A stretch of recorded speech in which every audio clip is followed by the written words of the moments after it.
Okay, so Vaughan, it's really good to have you on the computer with me. We're going to talk about books, and I've asked you to select some books that are especially important to you and things that mean something to you.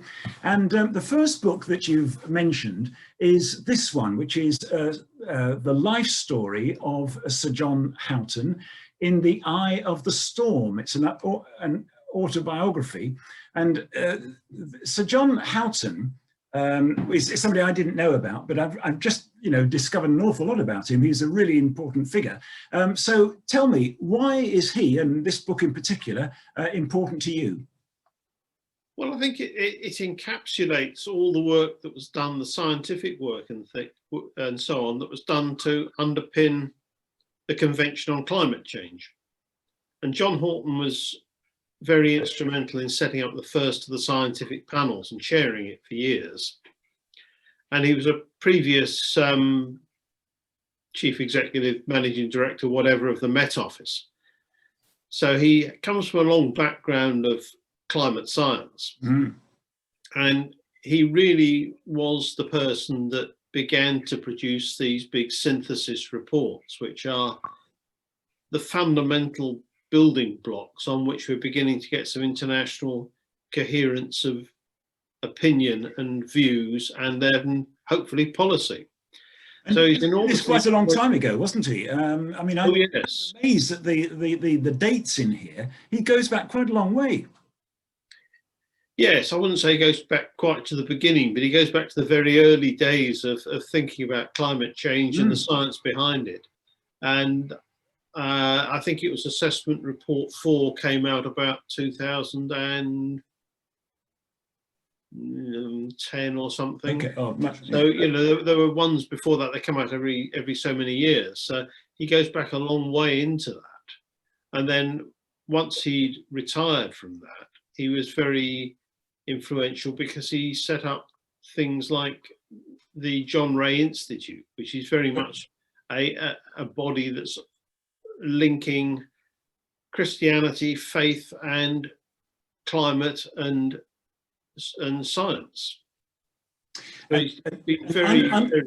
Unlike a lot of people who are sort of just activists in the climate world, he's somebody who really knows what he's doing, doesn't he? Absolutely, yes, and he speaks very well and he writes very well. It's very, very clear. So as a book, it's a really good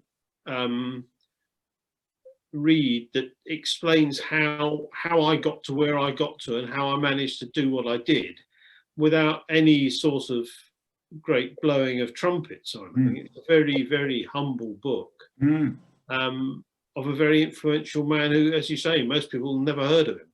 No, but he's got something like I mean, one of the chapters I saw was climate change in the 1970s. Yes. And it says the truth will out. Why did he call one of his chapters "The Truth Will Out"? Well, I think he produced a pretty strong scientific argument that said this is where we're going unless we do something about it. And I think he's pretty clear that if we don't do something about it, we'll find out that it comes out exactly as it said on the can. And so, it's a book with quite some hope. He's quite a hopeful sort of person. Yes. So that's positive. But I think he lives in West Wales, sort of Aberdyfi way. And I'm pretty sure he's probably Welsh Methodist or Baptist or something.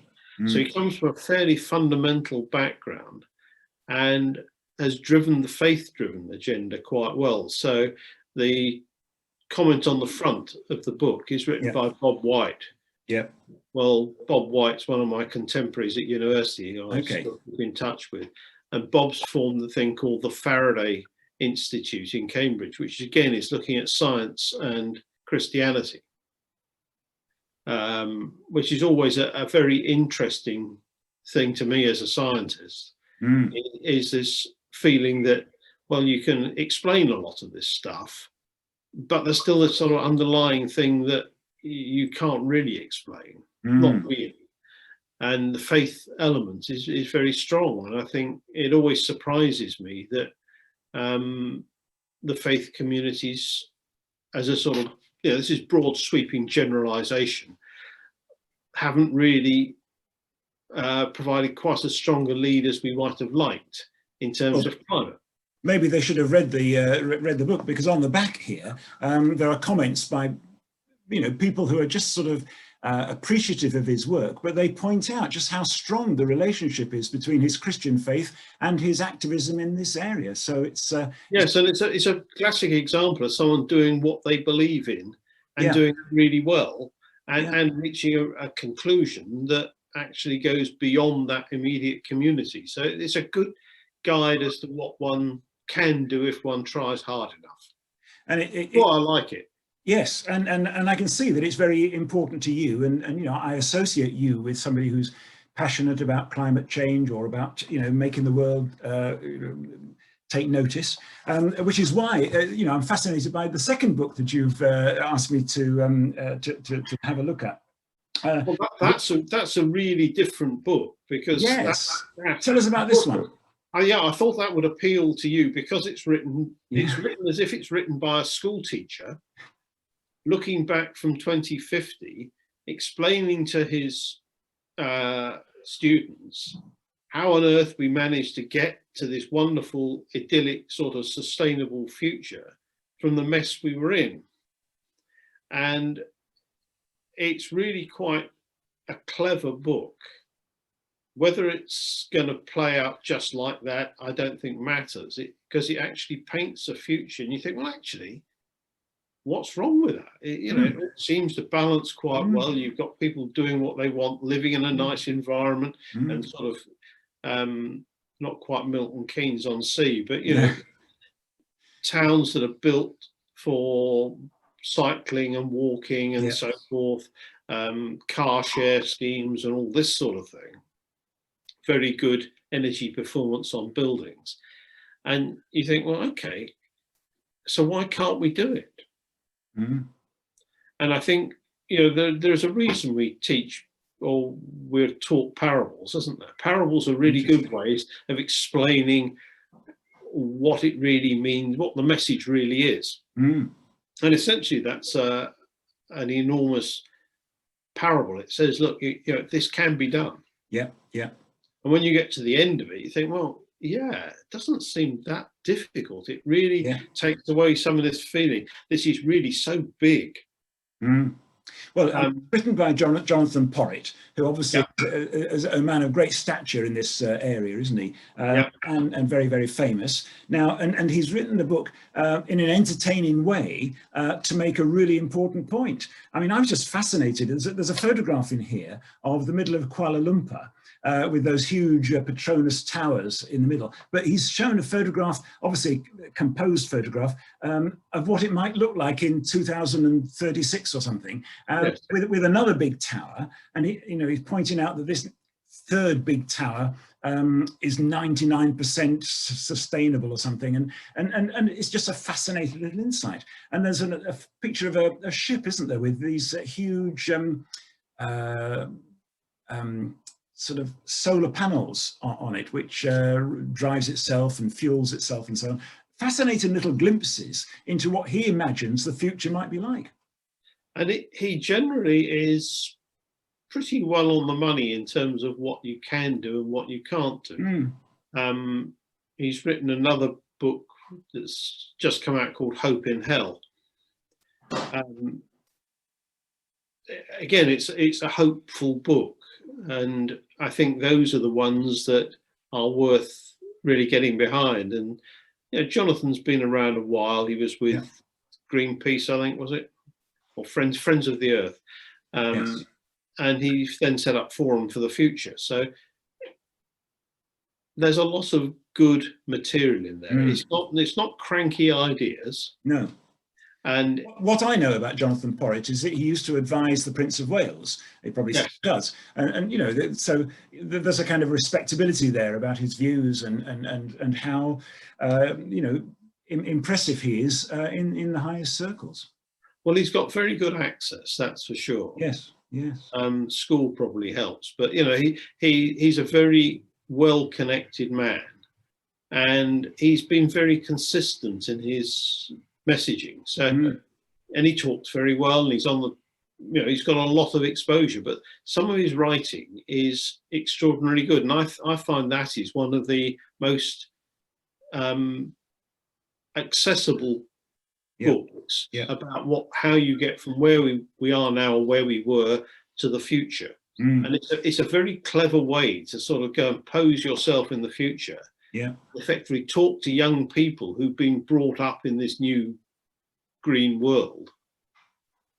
It's talking effectively to people who were born 2040, 2035, and explaining to them how difficult it was to get to this big world, but look what we've done. So we've got, you know, allotments here, there, and everywhere, and we're all cycling and using our pooled cars, and it's not a problem.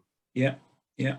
Now, I think if I was to be offered a book by a climate or an environmental activist, I'd probably feel as though I was going to be hit over the head with it. But this book isn't like that at all. It's extremely accessible. It's extremely entertaining, quite good humoured, and as you say, the kind of book that a teacher might well wish that they'd written for their class.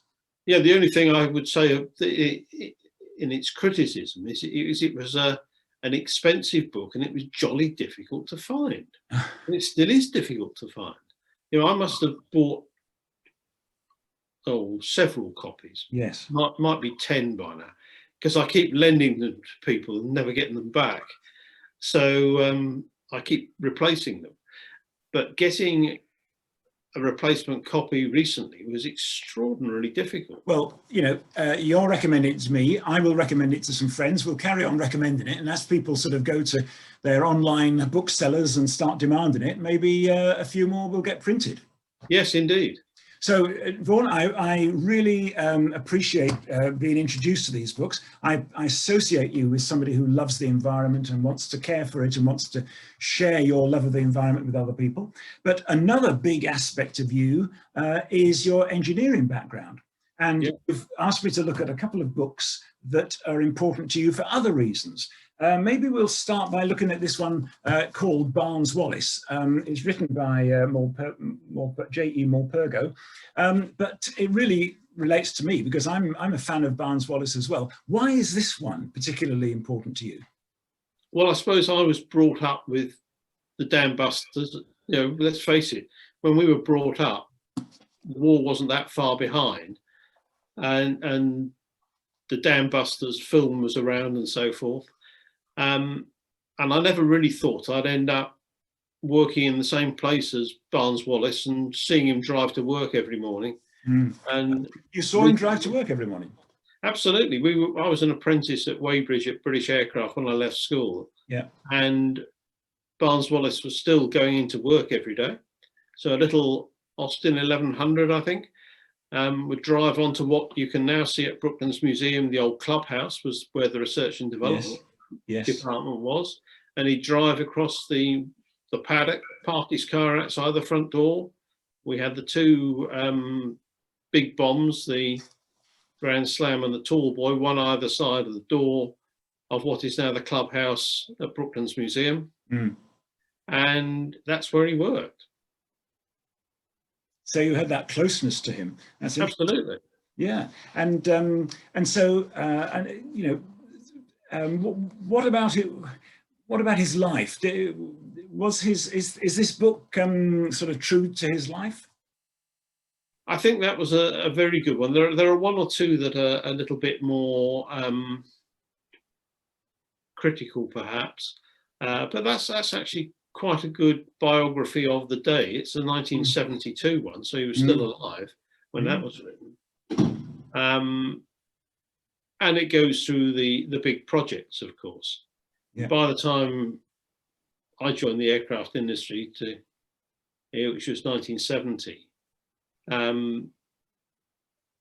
we were beginning to run out of those big projects. He'd been involved in quite a lot with the swing wing aircraft and so forth through the 50s. he was still working, and he Yeah. was still coming up with new ideas, and he still ran the research department. So he still Yeah. had supersonic wind tunnels and things down, some of which is still there at the museum. Interesting. Now, unfortunately, I haven't read the book, but I've seen the film, the Dam Busters, and in the film, there are a lot of failures. I mean, Barnes Wallis seemed to be trying and trying and trying, and even got to the stage of getting the Prime Minister to come and watch some of his trials, and they were a complete failure. Yeah. And part, it seems that a lot of his job was convincing people that he was, that he had the ability to carry off some of these projects that he started. Yeah, I guess I bought that fairly soon after it was printed. So that was probably while I was still at British Aircraft. And it's one of those biographies I then read, having A, met Barnes Wallis, and B, I spent a time working in the deep carpet with the deputy chairman, and met George Edwards, Sir George Edwards. And there was always an interesting discussion between Barnes Wallis and George Edwards as to who determined whether the bomb had topspin on it to make it bounce. Yes, yes. And Barnes Wallis always said, well, we worked that out in the tank at MPL at Teddington. And George Edwards said, no, I was a cricketer. I knew how you made a ball bounce higher. He was a spin bowler. So there was a bit of tension. It was interesting. It was there were people you knew, and people you knew are always interesting. Yeah, a clever engineer. Need to have been surrounded with. Barnes Wallis was another one with a very strong Christian faith. Was he? He was a Christ Hospital pupil at school, as a pupil, and he had enormous worries about the loss of life with the Dam Busters raid and so forth. And his big aim was to find a way of getting out of this dreadful war with as few casualties as possible. Although one perhaps sort of colours that by saying what he meant was as few of our casualties. Yes, yes. Well, you can't do drop bombs that size without causing some mess the other side. Yes, yes, but an interesting dilemma that he had. Your last book is called The Engineering the Channel Tunnel. So why is this important to you? Well, after I left the aircraft industry, I worked at what was then Mott Hay and Anderson, Mott MacDonald, in Croydon. That's when I migrated to Croydon. Okay. And the project I joined to work on was the Channel Tunnel. I was an aerodynamicist in those days. It lasted the usual thing. You move into these organizations, you go there to do a specific job. It lasts about 6 weeks and then you do something different. Yeah. But that lasted a fair while because the project running on at the end of 74 and into 75 was the Channel Tunnel project that was being run by Rio Tinto Zinc and a French consortium. And it looks very like what's being built now. And we started. Did you do some digging at that stage? Yeah, there was a test drill done. There was a lot of opening up of what you now, if you go down to Folkestone now, there's what's known as Samphire Hoe, which is it's a nature reserve on the waterfront on the other side of the railway line where the railway goes under Shakespeare Cliff. Yeah, I know. Yeah. Well, that's an extension of what we used to call the Lower Shakespeare working site, because they cut what the access tunnel that gets you down there was the access tunnel between the upper site and the lower site. And then from the lower site, you went down into the tunnel. Yeah. And they started drilling a seaward section of the service tunnel from there. And I went down there a couple of times when they were progressing that, because it was getting a bit hot down there and we were trying to work out how you got air to the face rather more efficiently. But we were drilling about 6 meters of fully lined tunnel an hour. But that particular project didn't go anywhere. No, that stopped, I think, in early 75. The government you were telling me that you had some influence over this, which is this sort of ventilation system of the. Well, I went there as an aerodynamicist to work with David Henson, who wrote that chapter, Okay. looking at the air resistance of trains at high speed in tunnels, because these trains were going to whip through this tunnel at whatever speed they were going at. And you can get a huge amount of aerodynamic drag in a tunnel. So I started doing some work on the aerodynamics with David, and then I got diverted a bit by looking at a report, I think from the French, on the heating effect. Yes. And I was puzzled by this because it didn't seem to have a lot of heat. And I couldn't work. I've been working with David on what the maximum power you were going to put in this tunnel when you had trains running it. I think the plan was 90 seconds headway. So every 90 seconds, a train would go in each direction. That's right. Or even a lot of trains in the tunnel at once, and they were all using lots of heat, lots of energy to get through the aerodynamic drag and the friction, mostly aerodynamic drag. And I think it was about 120, 126 megawatts. And I couldn't work out where all this energy went. And I said, look, I might be being stupid, but the trains go in at the same height they come out. So there's no energy being used to lift trains up or anything. And they're going about the same speed as they come out, so they're not accelerating. So the energy must all stay in the tunnel. And there's a sort of gradual dawning that, and a realization that, of course, aerodynamic drag ends up as frictional heating. Yes. And so all this heat was going into the tunnel. Well, it sounds like going to come out. At school, our physics teacher would say to us, why is it that a bicycle pump heats up when you're pumping up the wheel of a bicycle? And, we're all encouraged to think about, the compression, and the heat and so on. So this is a living demonstration of it, isn't it? Yeah, and I think at the time, nobody had built a tunnel with trains running at that sort of frequency, at that sort of speed, over that sort of distance. So normally, a train goes into a tunnel, it pushes the air out in front of it, and you get an air change through the tunnel, which takes care of any heat. We were beginning to get the problem with metros in hot climates, so Caracas and Hong Kong and places, where they started air conditioning the stations, not the tunnels. Yeah. And some of the tunnels were getting quite hot. Yeah. And we did some quite quick sums on how hot this tunnel was going to get before all the heat would conduct away through the rock to the sea. And it was going to get rather too hot. Yeah, I can imagine. Well, so suddenly we put in what is shown in that book, a whole pile of fan coil units all the way down the tunnel and some large pipes of brine. And there's a big cooling plant. If you go to Samphire Hoe, as you drive down the tunnel, there's a big cooling plant on the left-hand side as you get down onto the lower side. Well, it's just one example of so much complexity about this tunnel, which, I was completely unaware of. But looking at this book, there are so many things that you have to think about. It's far, far more than just drilling holes in the ground and putting, train lines through them. Yes, and my boss said, well, why don't we use that heat for something? So we began to start designing waste heat recovery systems to try and make use of that heat you've now taken out of the tunnel and do something useful with it. So we had a sort of waste heat driven power station off the back of it. And it was a sort of, the first time I'd really got involved with making better use of heat and energy. Yeah. And so that's sort of been a bit of a theme for life ever after, really.